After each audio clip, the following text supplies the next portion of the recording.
Okay, so you asked us to really dig into Krav Maga, and we've pulled together a beginner's guide to do just that. Yeah, seems like a popular request. It is. Our goal here is to give you a strong understanding of what makes this Israeli martial art tick its core ideas, where it came from, and even a glimpse at some of the foundational movements. Right, sort of a crash course. Exactly.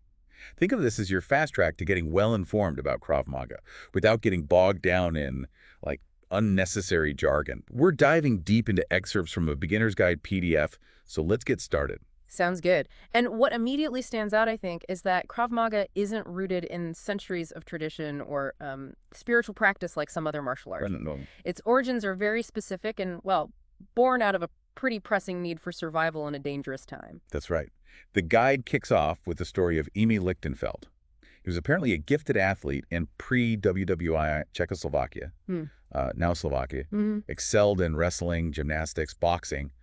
Quite the background. Yeah, but the guide points out as the 1930s unfolded and anti-Semitism rose, the skills he honed in the sporting arena just proved, well, inadequate for the brutal reality he faced. And that's a critical distinction, isn't it?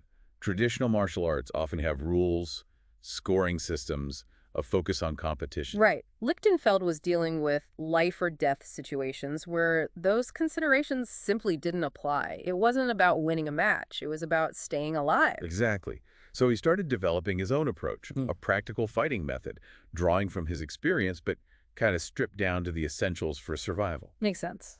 Then in 1940, he moved to Palestine and joined the Haganah, the primary underground Jewish defense organization before Israel became a state. Okay. And his hand-to-hand combat expertise quickly made him a valuable asset. He ended up training elite units like the Polmak and Palyam. You can really see how that intense environment shaped what he was developing. Yeah, definitely. If we connect this to the bigger picture, this system was truly forged in the heat of conflict. It wasn't developed in some peaceful dojo somewhere. It was battle-tested and refined in response to immediate threats. Gives it a very practical, no-nonsense character. Exactly. Fast forward to 1948, Israel and the IDF are formed, and Lichtenfeld becomes the chief instructor of physical fitness. Right. A key position. Absolutely.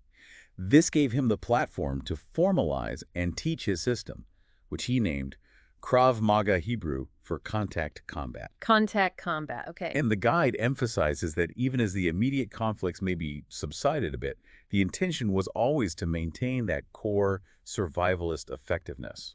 Which brings up an interesting point. The guide touches on how we define martial arts. Some consider Krav Maga more of a military combat system, precisely because it lacks the ceremonies, the forms, kata, the spiritual elements you often find elsewhere. Right.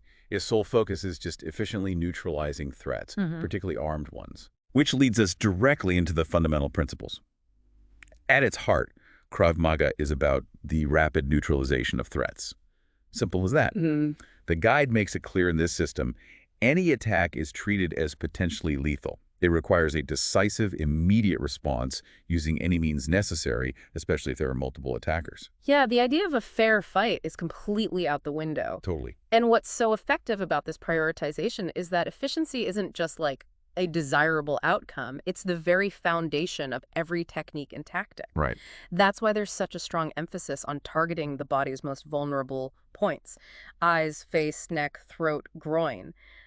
The goal is to incapacitate the attacker as quickly as possible. Makes sense. Think about an eye strike, for example. Oof. The extreme sensitivity, the body's involuntary reaction, Yes. it's immediately debilitating. Yeah, definitely a fight stuff. And here's a really crucial principle. Simultaneous offense and defense. You won't find purely defensive movements in Krav Maga. No wasted actions. Right. The concept is to block with one part of your body while simultaneously attacking with another. It's about not wasting a single moment. Like blocking an incoming punch. Yeah, but instead of just stopping it, you're already launching a strike with your other hand. This proactive approach immediately puts pressure back on the attacker. That's right. And this simultaneous action, it creates a cognitive advantage for the defender, too. It disrupts the attacker's rhythm, forces them to deal with multiple threats at once. It can overwhelm their ability to recover and counter effectively. Then we have simplicity. The guide points out how quickly you can grasp the fundamentals, basic strikes, holds, blocks. Yeah, it's not about years of complex sequences just to learn foundational self-defense. Which is a big reason why so many military and law enforcement groups around the world, like the Belgian Army, Polish Navy, even the U.S. Air Force OSI, incorporate it. They need effective skills quickly. That rapid learning curve makes it incredibly practical in high-stress, real-world situations where time is critical. You can achieve a functional level of self-defense proficiency relatively quickly compared to systems with more intricate techniques. Another core idea is retzev, or continuous motion. Retzev, right. It's about flowing seamlessly through effective techniques without any hesitation. The guide describes it as meeting every attack with a flurry of counterattacks aimed at the opponent's weaknesses. Yeah, like a cornered animal's desperate flurry, just a relentless outpouring of action to overwhelm the threat. Exactly. Once you initiate a response, you don't pause to assess. No hesitation. You keep the pressure on, exploiting any vulnerability until the threat is neutralized. This constant barrage can be physically and psychologically overwhelming for an attacker. Definitely. And given its beginnings, it's no surprise that dealing with weapons and armed opponents is a major focus. Absolutely central. The philosophy is basically, if they have a weapon, you need to deal with it. Training covers defenses against firearms, knives, sticks, other blunt objects, and also how to use improvised weapons yourself. The stark pragmatism there is undeniable. It directly addresses the reality of violent encounters where weapons are often involved.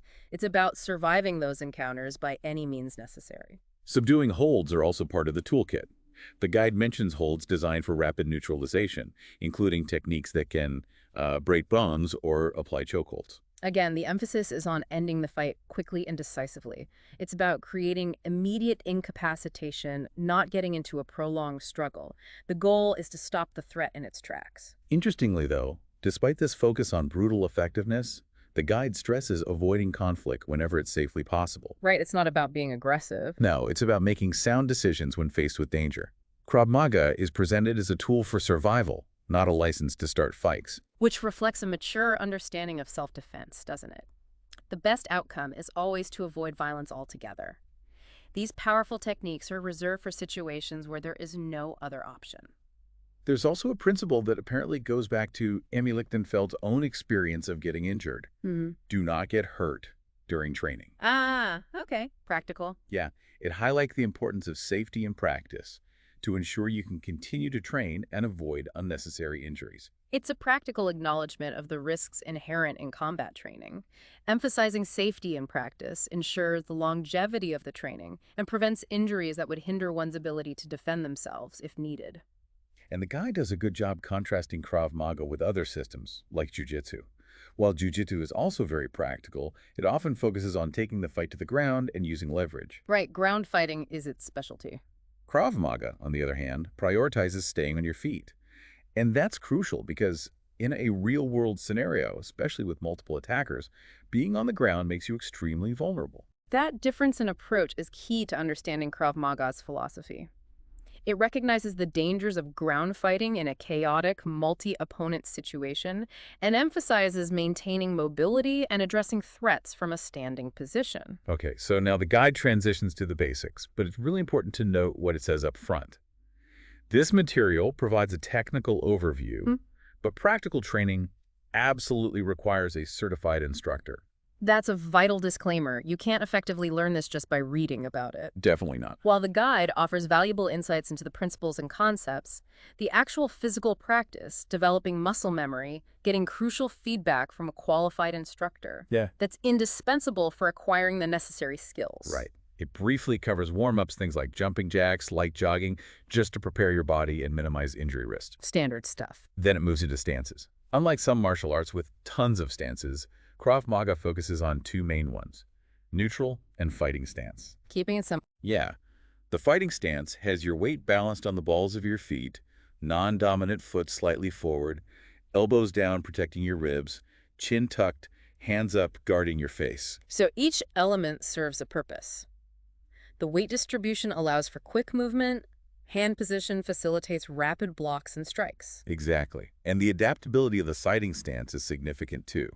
The guide mentions how Krav Maga techniques are designed to be effective in various environments, tight spaces, uneven ground, even in and around vehicles.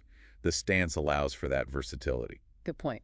And the neutral stance. That's mainly used for simulating surprise attacks, where you're starting from a more relaxed everyday posture. Okay, makes sense. Then the guide delves into strikes, starting with the crossbody punch, whether you use a closed fist or an open palm heel. Palm heel, interesting. Yeah, the basic mechanics involve leading with the weapon, followed by body rotation and weight transfer to generate power. It even highlights that the palm heel strike can be more powerful and easier on the wrist, particularly for individuals with smaller wrists or longer nails. Huh.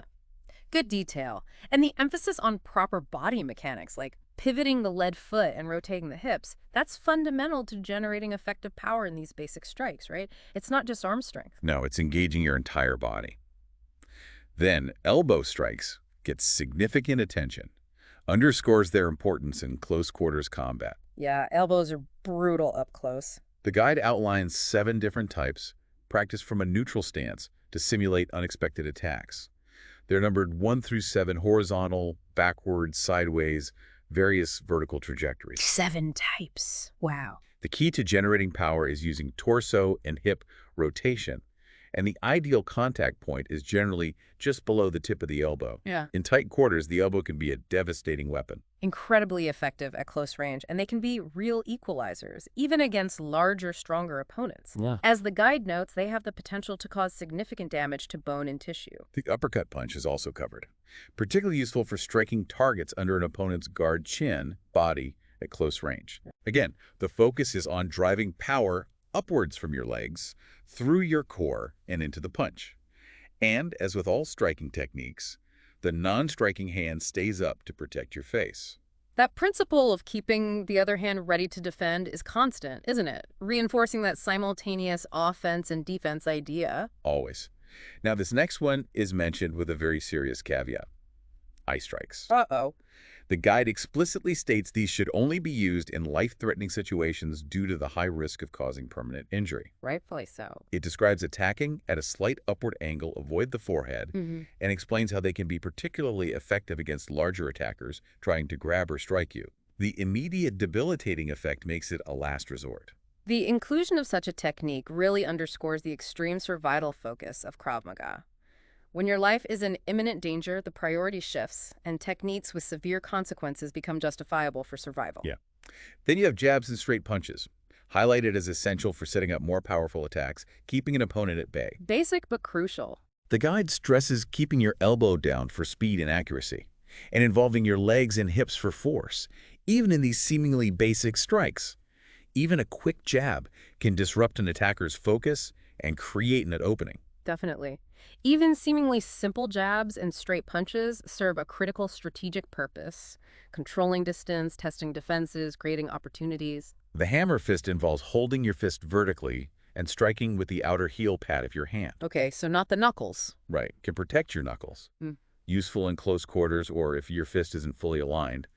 There's a variation called the mouth of hand strike, using the base of your palm, but the guide says it's generally not as effective as a good uppercut. So the hammer fist is another option for close-range impact, particularly in tight confines.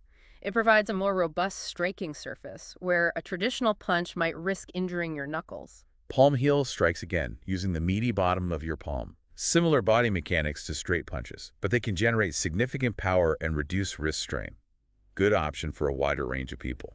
Yeah, the guide mentions a slight inward wrist rotation on contact to maximize force. Right. The palm heel strike is an excellent example of adapting techniques to maximize effectiveness while minimizing the risk of self-injury, making it a valuable tool. Makes sense. Outside and inside chops downward diagonal and inward horizontal trajectories, respectively, targeting vulnerable areas like the neck or clavicle. Knife hand. Yeah, the guide introduces the knife hand technique for a more focused, powerful chop. Specific hand formation, using the same hip and leg rotation as a punch, allows for a more precise and potentially damaging strike to softer targets. The knife hand technique adds a more focused, potentially debilitating option to these chopping strikes, concentrating force onto a smaller area. Headbutts are another brutal close quarters weapon, particularly useful if your arms are restrained or in very tight spaces. Right, using what you have available. You aim for targets below the eye line, use leg power for front headbutts, maybe grab their shoulders to pull them into it. Can also be used to break an opponent's grip. Reinforces that any means necessary approach.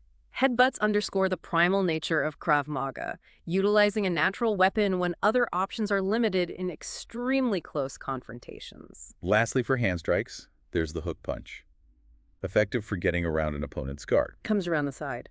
Exactly. It adheres to that simultaneous defense-offense principle because the wide, sweeping arm movement can make it hard for the opponent to counter effectively.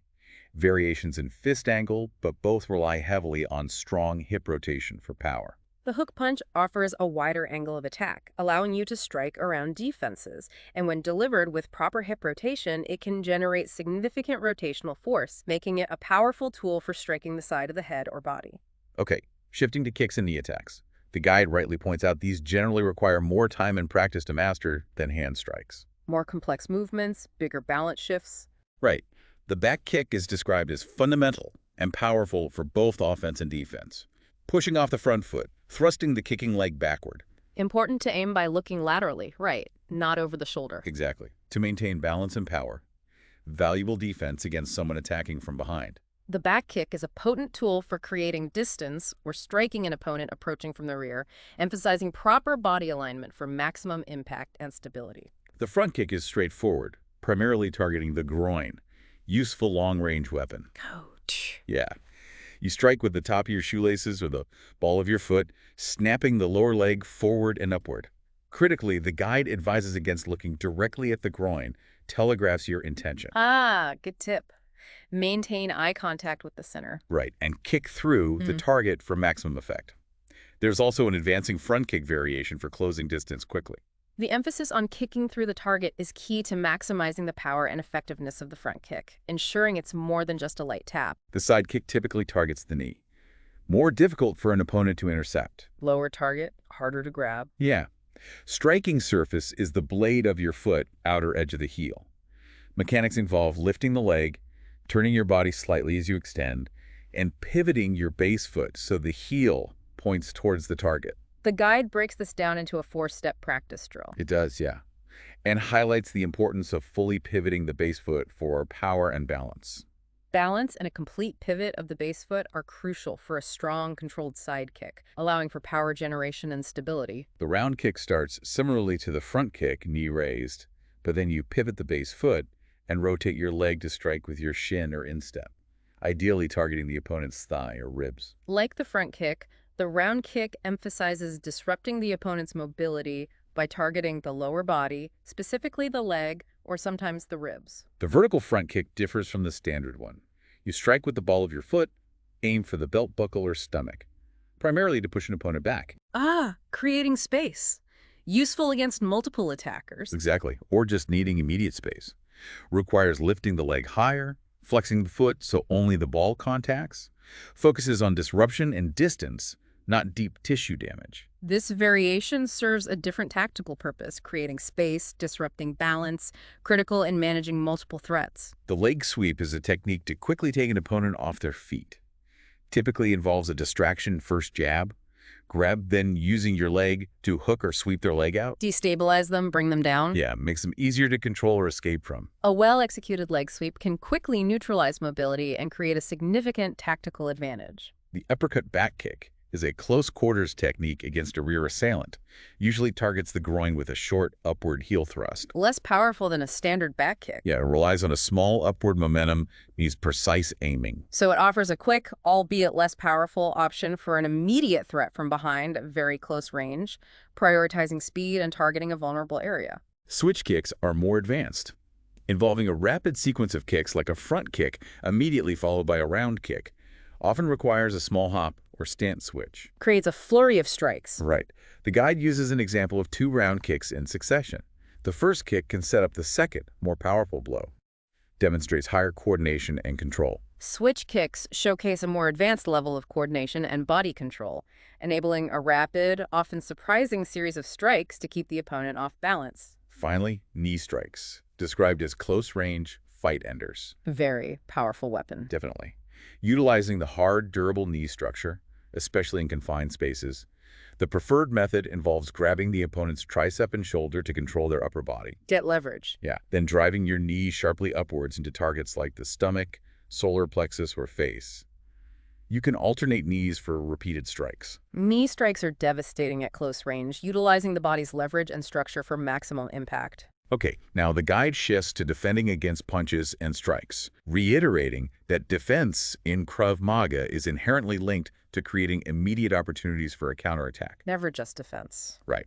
When dealing with grabbing attempts and hook punches, the described defense involves entangling the attacker's grabbing arm, controlling their shoulder to limit movement, and using your free arm to simultaneously block other attacks and launch your own counteroffense. So control and counter. Yeah. Using your forearm bicep as a shield is mentioned as less ideal but sometimes necessary. The core principle: meet an incoming attack with simultaneous defensive and offensive action. The immediate transition from defense to a forceful counterattack is a defining characteristic of Krav Maga's defensive philosophy. When defending against straight punches, the technique isn't about rigidly blocking, but redirecting the trajectory with minimal hand movement, like a ramp. Deflect the blow accompanied by a slight head dodge. Right. The guide emphasizes avoiding grabbing the attacker's arm and instead immediately launching your own counterattack to regain initiative. Efficiency of movement is key. The focus on redirecting rather than directly absorbing a straight punch allows you to remain balanced and ready to launch an immediate, effective counterattack. For defending an uppercut, your forearm is presented as the best shield in close quarters. Lower your elbow, use the forearm to deflect the upward trajectory, ideally using their own turning motion against them. And this defensive maneuver creates openings for your own close-range counters. Exactly. Elbows, close-range punches. Protecting your head is paramount, and the forearm provides a solid barrier while you prepare your response. Prioritizing face protection, the forearm block against an uppercut allows you to deflect the immediate threat and simultaneously set up your own close-range counteroffensive. Defense when mounted on the ground, critical stuff. Initial step: protect your face with forearms. Then, bring feet up towards your buttocks. Forcefully thrust hips upwards to try and dislodge the attacker, ideally combined with a roll to the side to escape the mount. Can also try gripping their abdomen to aid the roll. So, buck and roll. Yeah.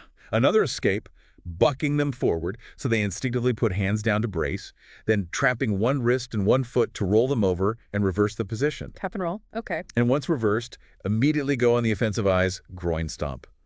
An alternative escape uses a sharp elbow strike to their inner thigh to weaken their leg lock and create an opening to roll. Escaping the mount involves a combination of protecting vital areas, creating space through leverage, and immediately capitalizing on any opportunity to regain a more advantageous position. Defending against elbow strikes should involve a somewhat instinctive reaction. Raise your arm, block vertically with palm or forearm. But immediately follow with a counterattack, right? Right. Always. Own elbow strikes, other close-range techniques. However, the guide points out the most effective defense is sidestepping it entirely. Move out of the weapon's path, attack from a safer angle. Avoiding the strike altogether is always the best option, yeah. Evading an elbow strike by moving out of its trajectory creates a significant advantage for your subsequent counterattack. The 360-degree defense is a core concept for addressing surprise attacks from various angles, builds on the natural instinct to raise arms to protect your face. Turning instinct into technique. Exactly. Technique involves making wrist-to-wrist contact with the incoming attack, elbow bent to absorb force, using the forearm blade for a solid block and pressure. The guide mentions 7 common attack positions. Yeah, overhead stab to underhand thrust.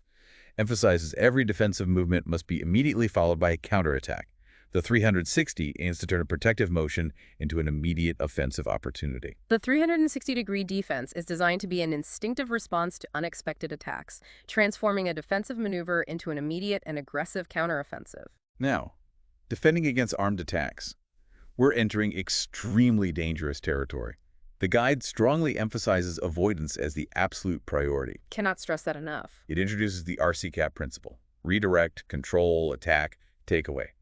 But attempting these defenses requires extensive, realistic training with a highly competent instructor. Absolutely. Defending against weapons is inherently high risk, a last resort when escape or de-escalation fails. Thorough, realistic training is essential for these techniques to be even remotely effective. For a downward knife stab, defense starts with 360 principles: wrist-to-wrist contact, bent elbow, pressure, immediate counterattack like a cross punch. Goal is to trap and control the weapon arm. Yeah, ideally bring it behind their shoulder, gain a firm wrist grip, use knee strikes to destabilize, turn their wrist to compromise grip, rake the weapon away, create distance with a front kick. Simultaneously control the weapon and inflict damage to allow escape. The priority when defending against a downward knife stab is to immediately control the weapon arm and create an opening to disarm while simultaneously inflicting enough damage to facilitate escape.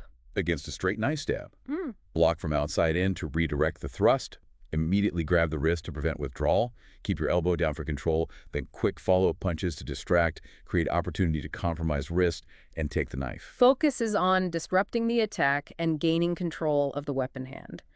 Redirecting the incoming thrust and immediately gaining control are crucial steps. Defending an upward knife stab. First sidestep out of the line of attack, simultaneously grab the weapon hand, cover their thumb to prevent strong grip, pin their arm, attack upper body with punches. Often followed by a front kick to the groin. Yeah, to further incapacitate.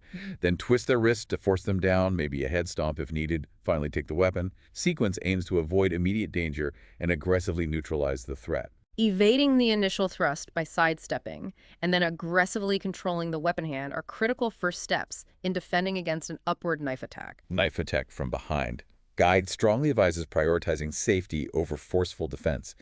If unavoidable, technique involves rolling left, if attacked from right, while entangling weapon arm, grabbing over opposite shoulder for control, knee strikes, achieve full wrist control with both hands, rotate wrist to bend attacker forward, weaken grip, take knife. Disrupting balance and gaining control of the weapon arm are key. When confronted with a knife attack from behind, the initial focus should be on disrupting balance and gaining control to minimize the immediate threat. Knife to the throat from the front, incredibly dangerous. Again, try to de-escalate. If action is unavoidable, bend sharply at waist knees while simultaneously grabbing weapon hand to pull away, immediate straight punch. Then grab shoulder, knee to groin. Right. Elevate and turn weapon arm, straight kick to face, push wrist forward, take weapon.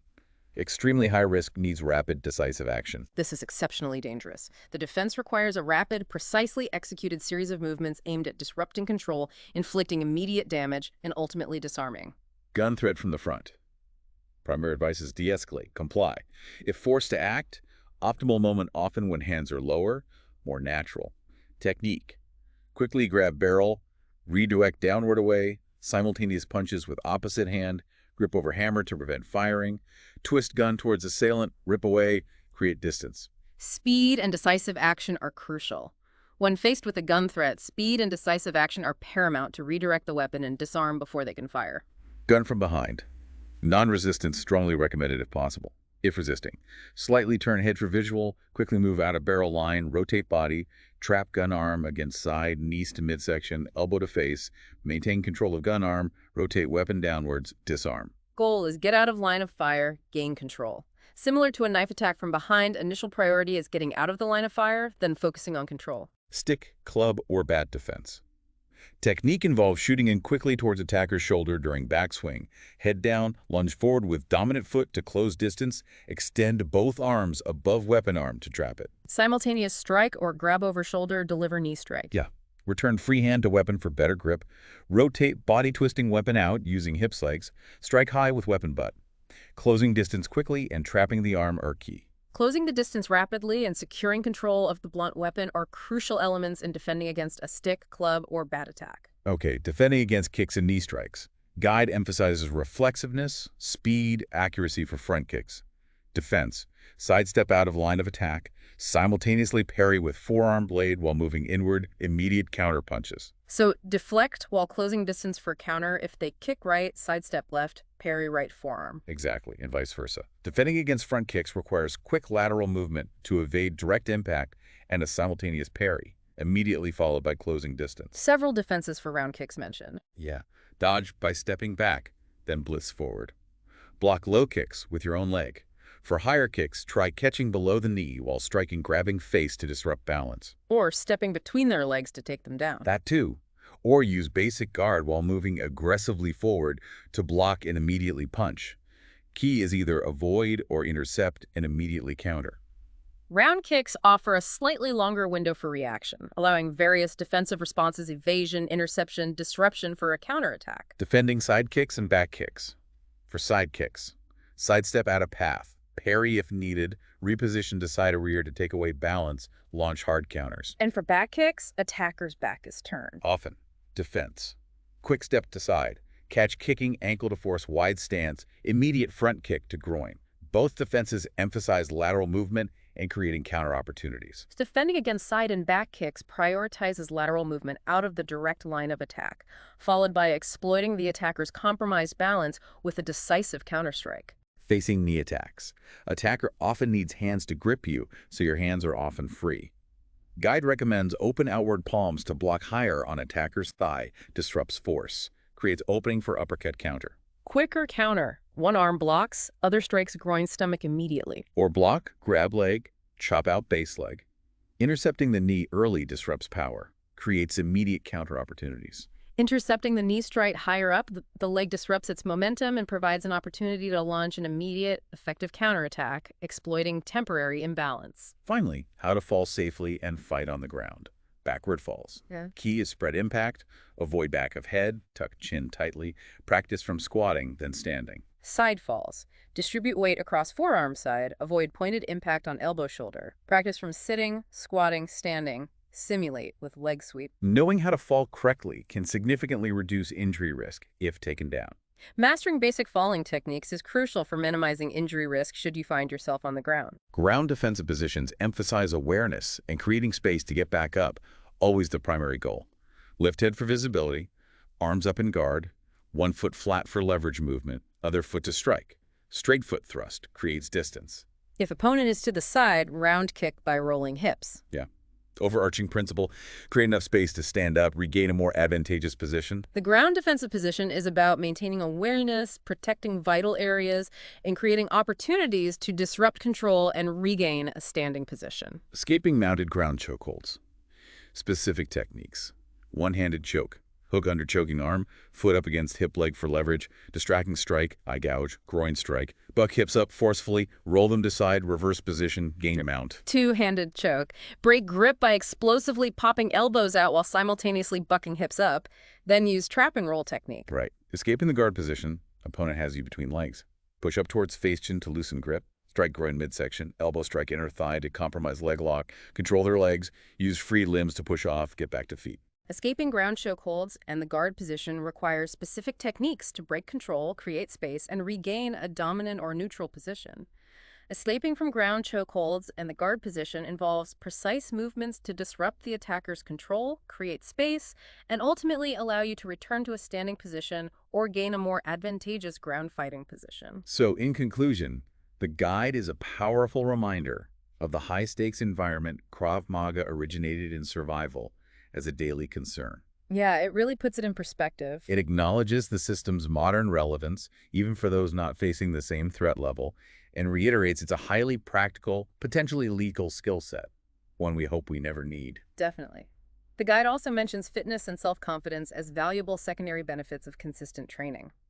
The historical context is crucial for understanding the seriousness and the unwavering effectiveness of Krav Maga as a system forged out of genuine and extreme threats to survival. So, to recap this deep dive, we explored Krav Maga's history, rooted in real-world necessity, the core principles, prioritizing pragmatism and efficiency, and got a detailed look at fundamental techniques for standing and ground combat. It's clear it's a military combat system valuing effectiveness above traditional practices. Absolutely. Just remember, this deep dive provides foundational knowledge. Seeking qualified instruction from a certified instructor is essential for practical skills. And what's truly thought-provoking, I think, is considering how Krav Maga's fundamental philosophy born from that threat of extinction, emphasizing adaptability, using any means necessary, how profoundly it differs from other self-defense approaches. It really compels you to consider the implications of a system born from such extreme, urgent necessity. It certainly gives you a lot to think about. If you find yourself with further questions about specific aspects of Krav Maga we touched on, please let us know. We're always ready to dive deeper.